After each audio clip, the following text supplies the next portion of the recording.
வணக்கம். நம்ம இன்னைக்கு கதை கேட்கலாம். ஒரு பெரிய காடு. அந்த காட்டில் ஓர் அழகான முயல் குடும்பம் மகிழ்ச்சியாக வாழ்ந்து வந்தது.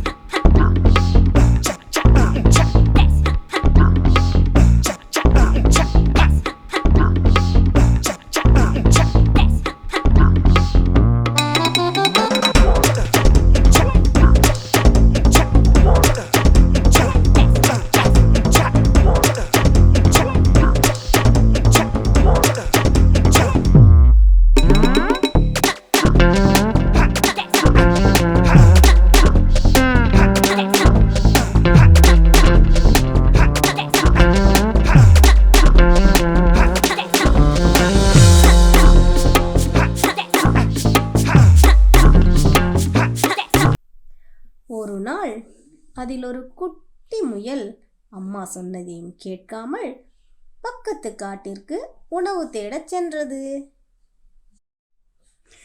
திரும்பி வந்த தாய் முயல் என்ன செய்வது என்று தெரியாமல் யோசனை செய்தது. தான் அந்த காட்டிற்கு சென்று தேடலாம் என்றால் இரவு நேரம் தனது மற்ற குட்டிகளை யார் பார்த்து கொள்வது என்று வருந்தியது.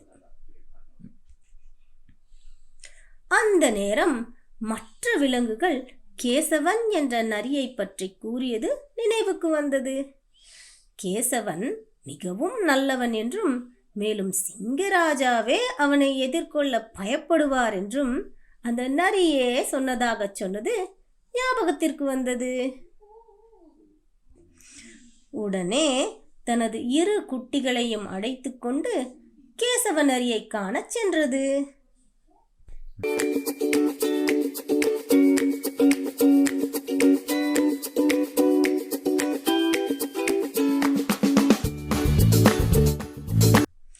ஐயா, காட்டில் உள்ள விலங்குகள் அனைவரும் உங்களை சிறந்த நேர்மையாளன் என்று கூறினார்கள். எனது இளைய குட்டி பக்கத்து காட்டிற்கு பாதை மாறி சென்று விட்டது. நான் அதை தேடி திரும்பும் வரை எனது இந்த மற்ற இரு குட்டிகளையும் பார்த்து கொண்டால் உதவியாக இருக்கும் ஐயா என்றது. அதற்கு கேசவன் நரியோ, அதனால் என்ன, ஒன்றும் பிரச்சனை இல்லை, நான் நன்றாக பார்த்து கொள்கிறேன், நீ முதலில் உன் இளைய குட்டியை மீட்டு வா என்றது. அங்கே பக்கத்து காட்டிலோ குட்டி முயல் கிடைத்த சுவையான கேரட்டை உண்டு உண்ட களைப்பில் உறங்கி போனது. விழித்து பார்த்தபோது இரவு தொடங்கி இருந்தது. அதனால் வழி தெரியாமல் என்ன செய்வதென்றும் புரியாமல் அழுது கொண்டிருந்தது.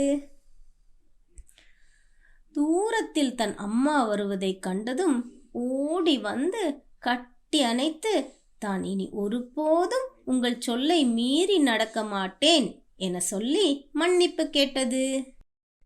மகிழ்ச்சியில் வீடு திரும்பிய இருவரும் மற்ற குட்டிகளை அழைத்து வர கேசவன் நரியிடம் போனார்கள்.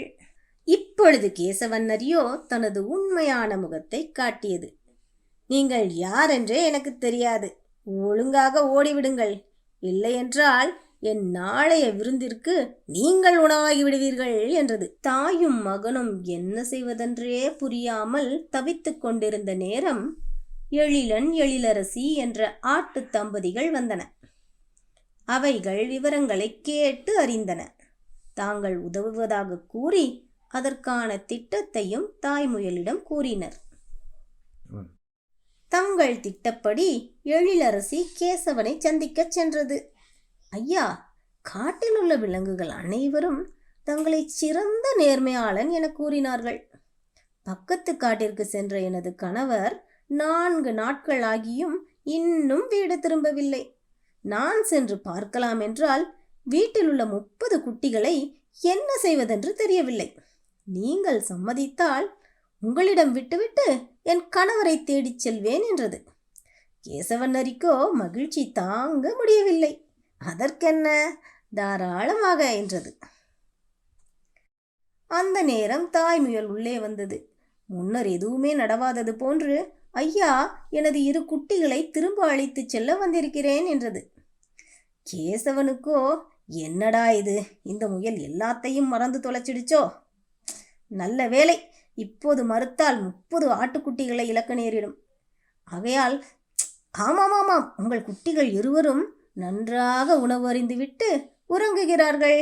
இதோ அழைத்து வருகிறேன் என 2 குட்டிகளையும் அழைத்து வந்து தாயிடம் கொடுத்தது. அவர்கள் கிளம்பியதும் எழிலரசன் உள்ளே வந்து, வீட்டிற்கு சென்றேன், நீ இங்கே வந்திருப்பதாக சொன்னார்கள். அதனால் உன்னை தேடி இங்கேயே வந்துவிட்டேன் என்று சொன்னது.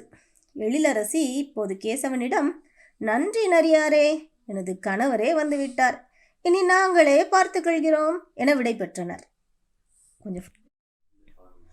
நரியின் உண்மையான முகத்தை காட்டு விலங்குகள் அனைத்தும் அறிந்து கொண்டன. அந்த நரியும் இனி நாம் இந்த காட்டில் பிழைக்க முடியாது என்று எண்ணி காட்டை விட்டே ஓடிவிட்டது. தேரான் பிறனை தெளிந்தான் வழிமுறை தீரா இடும்பை தரும். இதன் பொருள், முன்பின் அறியாதவர்களை ஆராயாமல் நம்பும் ஒருவனுக்கு அவனுக்கு மட்டுமன்றி அவனது தலைமுறைக்கும் துன்பம் உண்டாகும். அன்பு உறவுகளே, இந்த குறள் அயலாரிடத்தில் மட்டுமன்றி அறிந்தவர்களிடத்திலும் பொருந்தும். துன்ப காலத்தில் ஒருவர் நம்மோடு இருக்கிறாரா அல்லது நம்மை விட்டு விலகி விடுவாரா என்பதை ஆராய்ந்து நாம் நட்பு பாராட்டுதல் நன்று. வணக்கம்.